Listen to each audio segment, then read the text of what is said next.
pinapakilala ni Kristo na hindi nyo kilala ako. Kung kilala nyo ako, kilala nyo ang Diyos.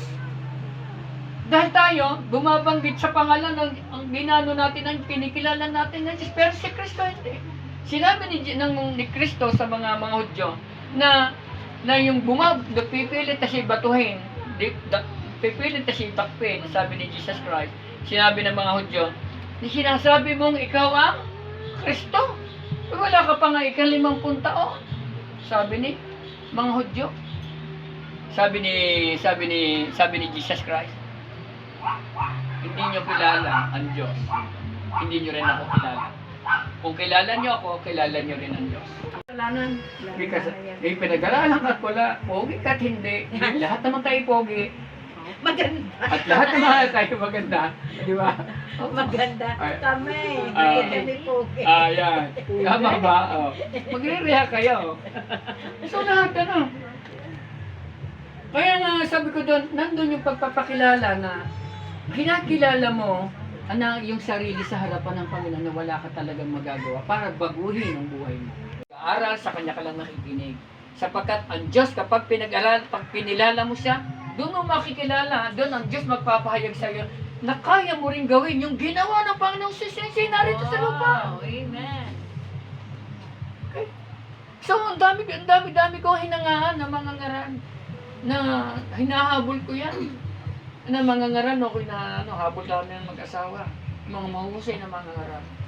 Pero kapag hindi ka talaga naiintindihan mo, naunuan, malinaw sa iyo ng pagdating ng Kristo sa iyo, magagaling, mahahanga ka lang, galing-galing magsalita, galing-galing mangaral, galing-galing magpagaling.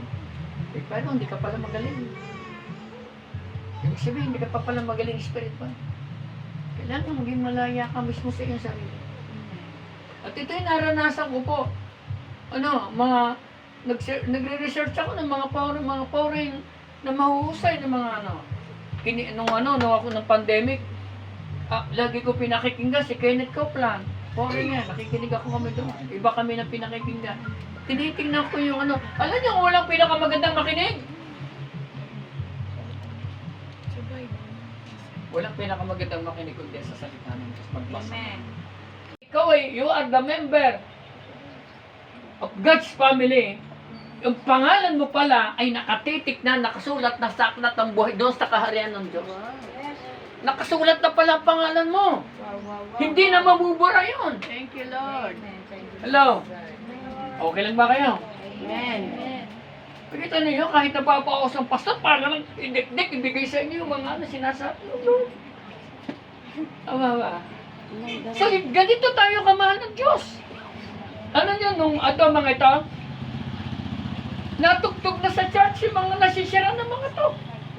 Pero hindi tiyak ang kaligtasan.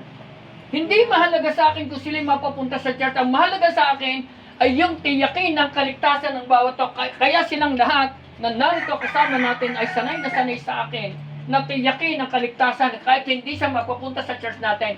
Kundi matiyak ang kaligtasan. Tumutugtog, kumakanta na, hindi pa pala alam na sila sa langit pupunta. Yun ang number 1. Kasi kapag malinaw sa iyo ang pagdating ni Kristo, hindi ka aalis sa iyong simbahan kinabibilangan. Dahil iyon ang nagpalaki sa iyo. Ito ang nagpasuso sa iyo, ito ang nagpakain sa iyo, ito ang nagpalaki sa iyo. Hello? Amen. O, tapos na tayo. Okay na. Pray na tayo. Ganun lang kasimple yun. Kung saan ka pinanganak? Kung saan ka pinanganak, pwede ba namang ipampo niya? Hindi yan ka. Dito ka. Hello? Amen.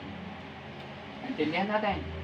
Kaya nga yung mga yan, sabi nga niya, ay tatay pastor, ba't po yun, natugtog na sa mayroon din tiyak ang kaligtasan. Wala tayong gagawin, kundi ibahagi ang kaligtasan. Bigay na Apostol Pablo. Linawin. Ito yung si Apostol Pablo eh. Lahat ng pinupuntahan niyang bayan, wala siyang ginisip kundi iligtas ng lahat ng tao.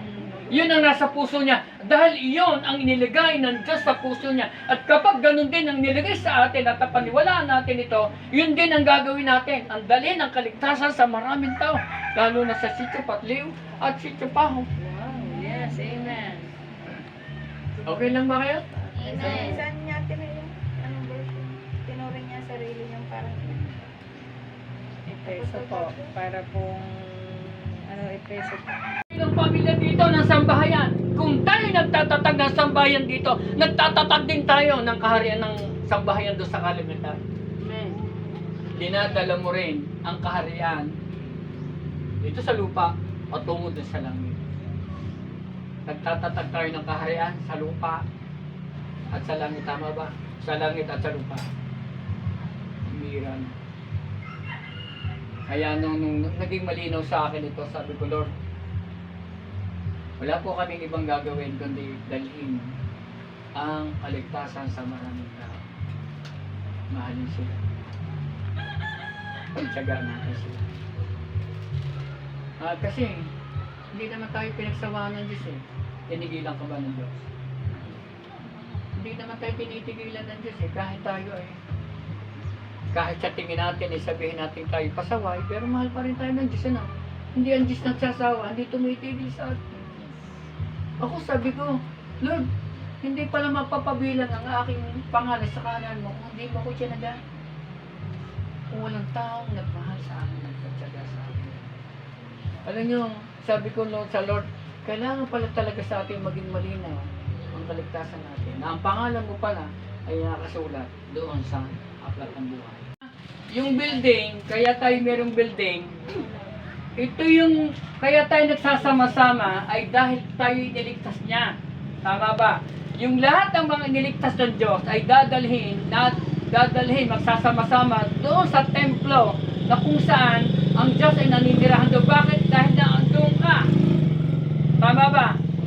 Dahil ikaw ay doon naninirahan. Pero ang Diyos ay hindi naninirahan sa gusali o sa pinagawa ng tao na bahay, kundi ang pinatitirhan ng Diyos ay walang iba kundi ang iyong puso.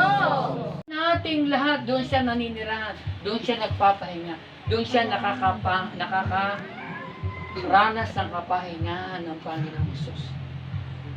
Sa iyo siya naninirahan. Sabihin mo, ang Diyos, ang Panginoong Hesus, Banal na Espiritu, ay naninirahan, kanino? Sa puso ko. Ulitin natin. Game, sabay-sabay. Ang Diyos. Naninirahan sa puso ko. Sa puso Wow, parang hindi nakahing. ulit. Ang Diyos ay naninirahan sa puso ko. Sa puso ko. O, ibig sabihin, na ang katawan ko pala, sabihin niyo, ang katawan ko pala, Ang katawan ko pala ay templo, ay templo ng Diyos. Okay. Hindi natin ito pag-aaral. Alam niyo nung ito'y binabasa ko pinag-aaralan? Di ba tayo kapag nagustuhan natin gumawa sa ganito, ako lagi nagtatanong sa Lord. Lalo't pag nasa dahil hindi na ako may-ari nito, dahil ang matakatira si Kristo. Si Kristo, nung sinarito sa lupa, kahit isang beses hindi na dumihan ang kanyang puso at isip. Hindi na pinayagan. Tayo rin, ano? Dahil hindi natin pag-aari ang ating mga katawan natin, hayaan natin ang Diyos ang palaging magturo, manguna, at magmaniobra ng buhay natin. Hello? Naintindihan mo ba natin? Sagot po kayo. Amen. Kita niyo, hindi pag-aaral. Kaya nga tayo, yung templong ito, hindi dapat ito nilalagyan ng kung ano-ano. Tama ba? Ang templong ito ay dapat laging malinis ang puso, laging malinis ang isip, laging ang katawan ay laging ginagamit para sa karangalan ng Diyos.